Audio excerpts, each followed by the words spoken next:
Hey folks, how's it going? Granblue Fantasy is going through a bit of a calm period, so I wanted to take this opportunity to talk a bit about the past Guild War and start preparing for the next one coming in September. This one was a bit of an experience. I've been trying to fix myself up a little lately, not really up to an upstanding member of society levels, but just 10% less of a complete degenerate, starting with my sleeping schedule. Living in Europe, this means having to sleep through the first half of the United Fight rounds, since they begin at midnight and end at 5 pm. Trying to wake up at 11 pm just to full auto for 14 hours straight can be done maybe once or twice in your life, but it messes you up, and I don't want to go through that again. On top of that, full autoing is kind of boring and it's extremely slow, so I've decided to manual a bit more this time around. Since I've been aiming for 1 billion minimum and top 80k, I wouldn't have had the time to full auto anyway. To top it all off, the Nightmare 200 has been a bit of a nightmare in and of itself. The constant dispels and the barrage of debuffs made it so the main units to counter it were Satyr and Octo 150. I ended up skipping that subtics, and since I was only able to transcend Octo on day 1, there was no way he would be leveled up in time. Hell, I did 1.7 billion honors and he only made it to 118. Still, there's no use thinking about stuff you don't have.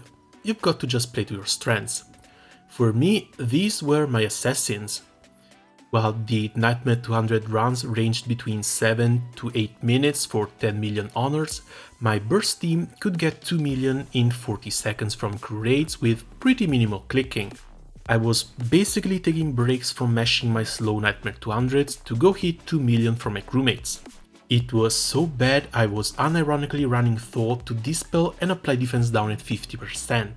The run on screen is one of the faster ones, clocking in at 6.5 minutes, but it was still pretty damn slow.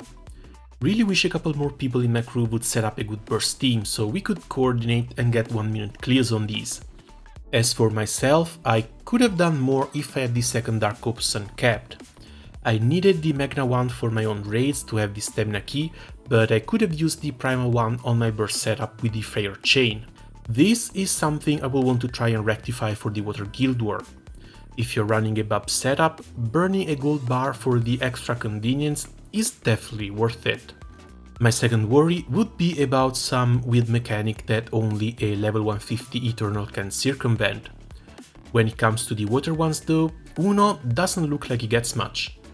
The automatic substitute and the 2-hit counter are going to push his assassin damage up a bit, but his drain on charge attack can be replaced with other forms of healing, and hopefully there won't be a need for a fire switch. If the boss gets a superior elemental damage buff like last time, it should be dispellable. When it comes to Quotre, his gravity and delay spam look pretty appealing. Too bad his skill resets are RNG.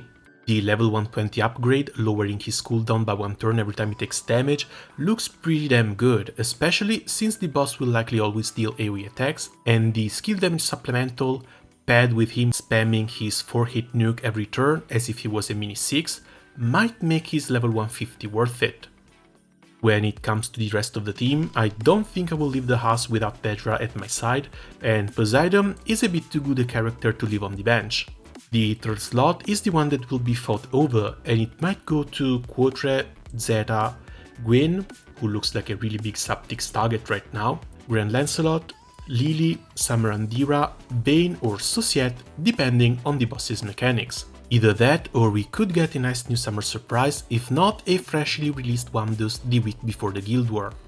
Oh, and speaking of timing, I'm still pretty convinced that the first main wheel Pain and Suffering will be released on September 15th, which means we'll have a nice, calm, charge attack focused Guild War instead of some insane multi-hit skill spam and auto-cast one. As far as weapons go, 2 Schrodingers are going to be the new minimum requirement for an OK grid, and a third one to max out the special CA cap as well as add a 5th katana to the grid is not really going to hurt. I would have all 3 awakened on this special type too. Without Satyr and a properly leveled up Octo though, I've been having some trouble getting my host gamma trigger up to 100%, but thankfully Twitter raids have become easy enough to join after the first week of release. I managed to get 2 down, but I want to wait for the Magnafest to farm my third one. After the unsigned Kaneshige, the other katana joining the grid should be the Ultima one, and this one has been giving me a bit of trouble. Playing from Europe is a bit like racing on a Formula 1 track while driving a tricycle, so I'm not really confident joining co-op rooms, and I would feel horrible having to drag people down because of my 280 ping. On top of that, I don't really have the full meta setup for any element. Fire Magna is a joke, Water could maybe do the last 10% burst, but I haven't looked into it since Killings got nerfed. My Earth sucks, Wind needs 150 Siete, Dark needs 2 Pain and Sufferings to do the fake element strategy, and for Light I only have 1 Harmonia, no Artemis, no Chicken and no Grand Keg. Still, there are some people who open their subbies on Twitter to either practice or hope others can carry them to a clear, so I just put something together to practice, let's call it that.